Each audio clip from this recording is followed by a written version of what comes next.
J'espère que tout se passe bien pour vous et que vous traversez ce mois de Ramadan dans les meilleures conditions. Comme nous le faisons souvent dans cette émission, nous avons décidé aujourd'hui de répondre à l'une des questions qui revient le plus souvent dans vos messages. Depuis le début de ce mois sacré, vous êtes extrêmement nombreux à nous écrire pour comprendre une situation pour le moins étrange. Que se passe-t-il avec le sel en Algérie? Y a-t-il réellement une pénurie ou s'agit-il d'une simple rumeur amplifiée? À vrai dire, la réponse semble assez claire. Oui, dans les faits, le sel se fait rare. Ce produit pourtant banal, indispensable dans presque toutes les cuisines, devient difficile à trouver. Or, il ne s'agit pas d'un ingrédient secondaire, c'est un élément essentiel dans la préparation des repas du quotidien et encore plus pendant le Ramadan, période où la consommation de certains plats augmente fortement. Le sel de table, celui que l'on utilise pour cuisiner chaque jour, manque aujourd'hui dans de nombreux commerces en Algérie. Mais pourquoi cette situation? Comment expliquer qu'un produit aussi simple puisse soudain disparaître des rayons? Est-ce un phénomène normal ou bien le symptôme d'un problème plus profond? Quelles sont les véritables causes derrière cette situation? Quelles en sont les origines et les conséquences? Autant de questions que vous avez été très nombreux à nous poser ces derniers jours. Si nous avons pris un peu de temps avant d'aborder ce sujet, ce n'est pas par hasard. Au départ, je pensais qu'il s'agissait simplement d'un épisode passager, une petite perturbation du marché qui disparaîtrait rapidement.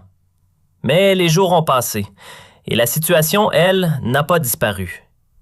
Voilà maintenant près de 2 semaines que le Ramadan a commencé et pourtant cette histoire de sel continue d'alimenter toutes les conversations. Partout où je vais, on m'en parle.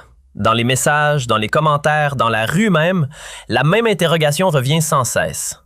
Depuis le début du mois de février 2026, il est devenu évident que quelque chose ne tourne pas rond sur le marché algérien du sel alimentaire. Les tensions sont réelles, visibles, et elles se ressentent dans de nombreux commerces. Mais alors, une question logique se pose. Manque-t-on réellement de sel en Algérie? Est-ce un problème de production insuffisante ou de ressources limitées?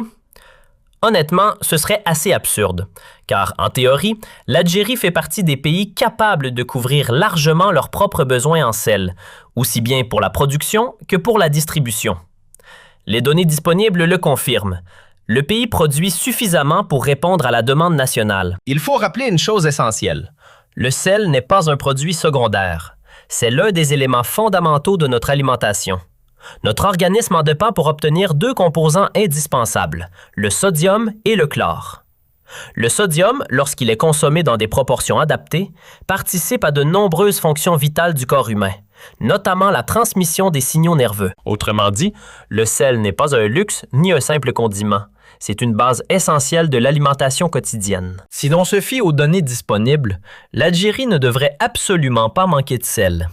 Chaque année, la production nationale oscille autour de 450 000 à 500 000 tonnes. Et derrière cette activité se trouve un acteur bien connu, une entreprise publique qui joue un rôle central dans ce secteur. De la même manière que Sonatrach incarne l'industrie des hydrocarbures et que Sonelgaz gère l'électricité, le domaine du sel possède lui aussi son champion national, l'ENASEL, l'entreprise nationale des sels. Cette société publique, héritière d'une longue histoire industrielle, n'est pas officiellement la seule à produire du sel dans le pays. Mais dans les faits, elle domine largement le secteur, en particulier lorsqu'il s'agit du sel destiné à l'alimentation. Car il faut le rappeler, le sel ne se limite pas à celui que l'on met dans la cuisine. L'entreprise dispose de plusieurs infrastructures importantes, des raffineries, des unités d'extraction et divers sites de production répartis dans différentes régions, notamment à Betioua ou encore à Sidi Ben Yebka. Grâce à ces installations, elle est capable de produire plusieurs centaines de milliers de tonnes par an, dont une raffinerie spécialisée pouvant traiter environ 30 000 tonnes à elle seule. Mais la particularité de cette entreprise nationale, c'est la diversité de ses produits. Le sel alimentaire n'est qu'une partie de son activité. Il existe aussi du sel destiné à l'agriculture, souvent sous forme de poudre, du sel utilisé dans les industries cosmétiques, du sel pour les applications industrielles, ainsi que du sel pharmaceutique entrant dans la fabrication de médicaments et de produits médicaux. À cela s'ajoute également le sel utilisé pour dégager les routes en période de neige, un produit exporté vers certains pays qui en ont besoin pour sécuriser les axes routiers et éviter que des régions montagneuses ne soient coupées du reste du territoire lors de fortes chutes de neige. On trouve aussi le sel employé dans le traitement et la purification de l'eau. Autrement dit, il existe toute une gamme de sels destinés à des usages très différents. L'Enasel est capable de produire et de fournir l'ensemble de ces marchés. L'entreprise réalise d'ailleurs un chiffre d'affaires estimé à une quinzaine de millions de dollars. Sur le papier, tout indique qu'il s'agit d'une société solide. D'autant plus que la consommation annuelle du pays, selon les données du marché algérien, tourne autour de 350 000 tonnes. Un niveau qui devrait, en théorie, être largement couvert par la production nationale. Quand un pays produit entre 450 000 et 500 000 tonnes de sel chaque année, la logique voudrait qu'il n'ait absolument aucun souci d'approvisionnement. Non seulement ce volume couvre largement les besoins internes, mais il permet même de dégager un surplus considérable destiné au marché étranger, quelque part entre 50 000 et 100 000 tonnes exportables. Et d'ailleurs, c'est exactement ce que fait l'Algérie depuis longtemps, vendre son sel au-delà de ses frontières. Pendant des années, ce produit a pris la route vers plusieurs destinations, notamment l'Espagne, la France, mais aussi différents pays d'Afrique de l'Ouest et d'Afrique subsaharienne. Autrement dit, l'Algérie s'est toujours comportée comme un pays exportateur dans ce domaine, ce qui rend la situation actuelle d'autant plus étonnante. Historiquement, le pays n'a jamais connu de crise liée au sel. Pour donner un ordre d'idée, en 2024, les exportations de sel algérien ont généré environ 2,2 millions de dollars. Certes, le sel n'est ni du pétrole ni du gaz, donc les montants ne sont pas spectaculaires. Mais tout de même, 2,2 millions de dollars pour un produit aussi simple, ce n'est pas négligeable. La même année, près de 50 000 tonnes ont quitté le territoire, sous forme de sel brut ou raffiné. Parmi les principaux acheteurs, un pays s'est particulièrement distingué, le Niger. À lui seul, il a absorbé une immense partie des exportations algériennes, représentant plus de 80 à 90% des volumes écoulés en 2024. Et ce n'est pas tout. Les ventes vers la région du Sahel ont connu une progression impressionnante, avec une augmentation de 84%. D'ailleurs, environ un quart des revenus de l'entreprise publique Enasel provient directement de ces marchés extérieurs. Tout cela pour dire une chose très simple. Le problème n'est pas un manque de sel. Les capacités existent, la production aussi. Ce qui s'est produit récemment relève plutôt d'un dysfonctionnement du marché intérieur. Une série de perturbations qui ont désorganisé l'offre et donné à une partie de la population l'impression que le sel avait soudainement disparu des rayons. Soyons clairs dès le départ. Le sel n'a jamais disparu d'Algérie. Le pays en possède. La production existe. Alors d'où vient ce chaos soudain? Pour comprendre, il faut remonter à une opération lancée par la Gendarmerie nationale entre janvier et février 2026, juste à l'approche du Ramadan. Une campagne de contrôle assez musclée, présentée comme une sorte de grand nettoyage du secteur. Officiellement, l'objectif était noble: garantir la sécurité alimentaire et vérifier que les produits vendus respectaient les normes sanitaires. Mais sur le terrain, les choses ont pris une tournure beaucoup plus radicale. Dans la wilaya d'El Oued, notamment dans la région d'Oued Souf, plusieurs producteurs privés de sel ont vu débarquer les enquêteurs de la gendarmerie. Les installations ont été inspectées, certaines entreprises perquisitionnées et les dossiers examinés de près. Très vite, les autorités locales ont pris une décision lourde de conséquences: fermer plusieurs unités de production appartenant à ces fabricants privés. La raison avancée? La commercialisation de sel jugée non conforme aux normes sanitaires. Selon les premières investigations, certains lots ne contenaient pas la quantité d'iode requise, tandis que d'autres auraient été produits dans des conditions considérées comme frauduleuses. Combien d'usines exactement ont été concernées? Pour l'instant, impossible de donner un chiffre définitif. Les informations restent encore fragmentaires et les enquêtes continuent.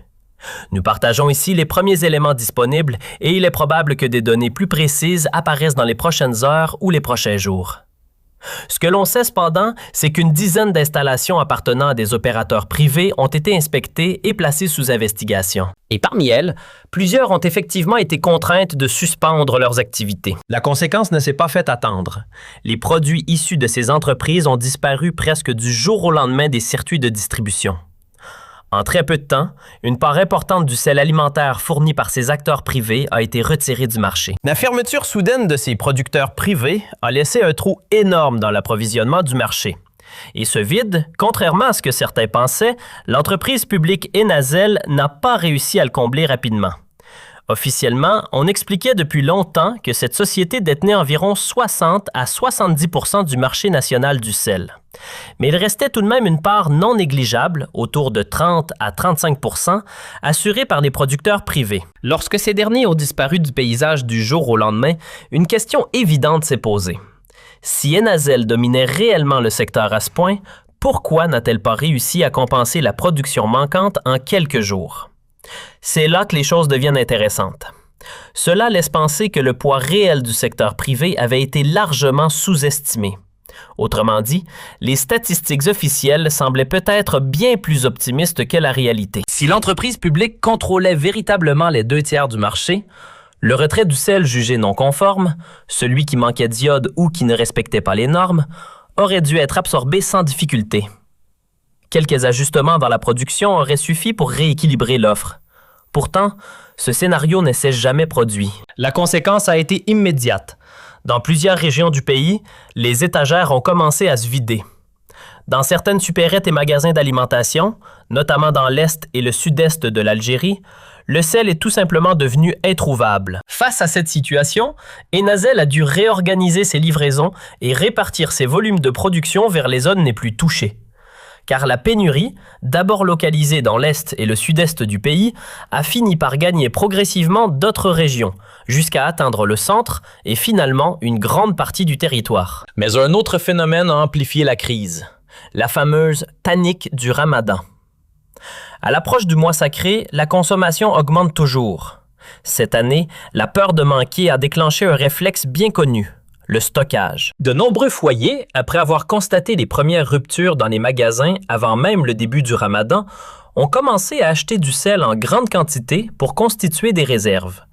La crainte d'une hausse des prix ou d'une véritable crise d'approvisionnement a poussé certains consommateurs à remplir leurs placards. Et lorsque quelques clients repartent chacun avec plusieurs kilos de sel, les stocks des petits commerces fondent à une vitesse impressionnante.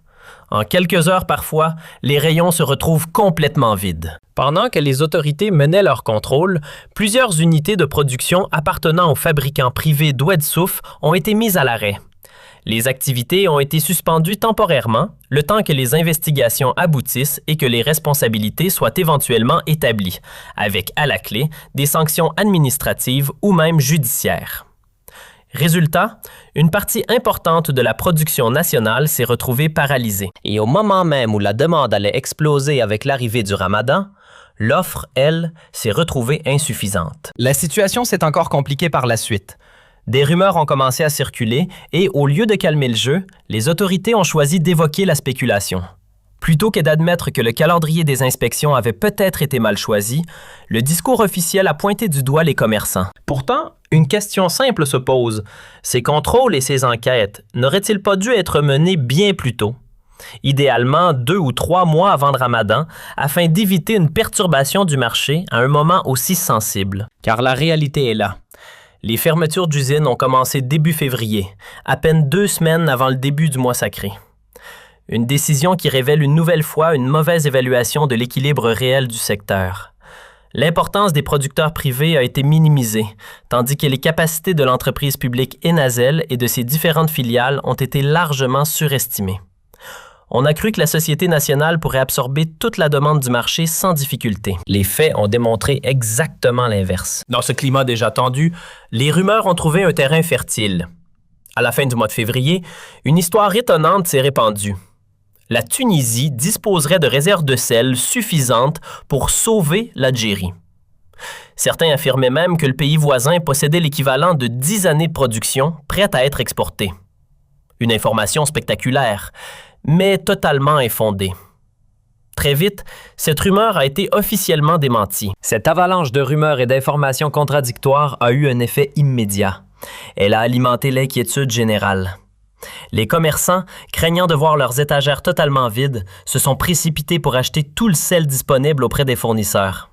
De leur côté, les consommateurs ont fait exactement la même chose. Face à la peur d'une crise durable, ils ont commencé à acheter bien plus que nécessaire. Résultat, la consommation a explosé en très peu de temps. Au cœur de cette situation, un problème revient une fois de plus. L'incapacité des autorités à communiquer des données claires et crédibles. L'absence de statistiques fiables, d'informations précises et de chiffres transparents a laissé la place aux suppositions et à la panique. Dans un tel contexte, la méfiance s'installe rapidement et la moindre rumeur peut provoquer des réactions en chaîne. Le 28 février, l'organisation chargée de la protection des consommateurs a tenté de calmer les esprits. Son message était simple: la production nationale serait largement suffisante pour satisfaire les besoins du pays. Sur le papier, cet argument tient la route. L'Algérie produit du sel en quantité et en exporte même une partie. Autrement dit, elle ne dépend pas des importations pour ce produit. Mais entre la théorie et la réalité du terrain, l'écart est parfois énorme. Malgré ces déclarations rassurantes, les tensions sur le marché n'ont pas disparu. Rien de concret n'a été mis en place pour freiner la hausse brutale de la consommation. Et surtout, l'entreprise publique Enasel n'était pas en mesure d'augmenter immédiatement ses livraisons. Selon plusieurs sources, il faudrait attendre au moins la mi-mars pour que les unités de production puissent tourner à plein régime et fournir les volumes nécessaires au marché local. En clair, il faudra encore patienter une semaine, peut-être 10 jours, pour que la production soit renforcée et que l'entreprise publique compense l'absence du sel autrefois fourni par les producteurs privés, notamment ceux de la région d'El Oued. Au fond, ce qui se passe avec le sel en Algérie n'est pas vraiment une crise de production. C'est plutôt le symptôme d'un problème bien plus profond, une gestion défaillante. Car il faut rappeler un fait simple. Le pays possède la capacité de produire près d'1 demi-million de tonnes de sel chaque année, toutes catégories confondues. Sel solaire, sel gemme, sel technique destiné à l'industrie ou encore aux applications pharmaceutiques. Autrement dit, la ressource existe et les capacités industrielles aussi. Le véritable tournant est venu de la manière dont les contrôles ont été menés. Les autorités ont choisi une approche extrêmement dure, presque policière, en mobilisant la gendarmerie pour traiter un dossier économique. Des inspections musclées, des descentes dans les usines privées, des sites fermés, des dirigeants mis sous pression et, au final, des lignes de production stoppées net. Bien sûr, certaines entreprises n'étaient peut-être pas irréprochables. Il est possible que certaines normes n'aient pas été respectées à la lettre. Mais la question se pose. Fallait-il vraiment aller jusqu'à fermer les installations? Une mise en demeure, un délai pour se mettre en conformité ou même une suspension temporaire de quelques jours n'aurait-elle pas suffi? N'existait-il pas des solutions moins brutales pour remettre ces entreprises sur les rails sans bloquer toute une filière? En voulant assainir le secteur à coups de décisions radicales, les autorités ont finalement provoqué l'effet inverse. La chaîne de production a été désorganisée, l'équilibre du marché a été brisé, et la pénurie est apparue. Une crise créée, en grande partie, par une méthode trop brutale. Pendant ce temps, l'entreprise publique Enasel poursuit ses investissements. À Biskra, par exemple, elle dispose d'une unité moderne capable de transformer le sel gemme en produit à forte valeur ajoutée. Et malgré les difficultés internes, l'Algérie continue d'exporter. Le pays reste présent sur certains marchés extérieurs. En 2022, par exemple, près de 9600 tonnes ont été expédiées vers le Niger, signe que la demande existe toujours dans la région du Sahel. Depuis quelques années, ce marché d'Afrique subsaharienne représente même une opportunité de croissance pour Enasel. Si l'on met toutes les pièces du puzzle bout à bout, l'explication devient assez claire. Ce qui s'est produit n'est pas le résultat d'un manque de ressources, mais plutôt celui d'un enchaînement d'erreurs. Une organisation défaillante du marché, des décisions maladroites prises par les autorités, des statistiques peu crédibles et une confiance excessive dans les capacités de l'entreprise publique. À cela s'ajoute un autre élément déterminant. En suspendant l'activité des producteurs privés et en lançant des enquêtes contre eux, le secteur s'est retrouvé presque entièrement entre les mains d'un seul acteur, Enasel. Et lorsqu'un pays d'environ 40 à 50 millions d'habitants dépend pratiquement d'un unique producteur pour un produit aussi courant qu'est le sel, le problème devient évident. Le monopole, contrairement à ce que certains imaginent, n'est jamais une solution économique saine. Bien au contraire, plus un marché est dominé par un seul opérateur, plus il devient fragile. Le principe est simple et s'applique à n'importe quel secteur. Le sel, les pneus, les téléphones ou n'importe quel produit de consommation courante. Quand la production repose sur un seul acteur, la demande finit presque toujours par dépasser l'offre disponible. Et lorsque cet écart persiste trop longtemps, le marché se déséquilibre. Les rayons se vident, les tensions apparaissent et la pénurie finit par s'installer. C'est exactement ce mécanisme qui a déclenché la panique autour du sel, une crise qui, en réalité, n'aurait jamais dû exister. Dans une prochaine émission, nous reviendrons sur ce dossier avec davantage de chiffres et d'analyses pour mieux comprendre comment un secteur aussi stratégique a pu se retrouver dans une situation aussi absurde. Car au fond, le paradoxe est frappant. L'Algérie possède toutes les capacités nécessaires pour produire et même exporter du sel, y compris vers des marchés européens comme l'Espagne ou la France. En théorie, ce pays n'aurait jamais dû connaître une telle situation. Mais cette crise révèle surtout quelque chose de plus inquiétant: les conséquences très concrètes d'une gouvernance défaillante et d'une gestion économique profondément problématique.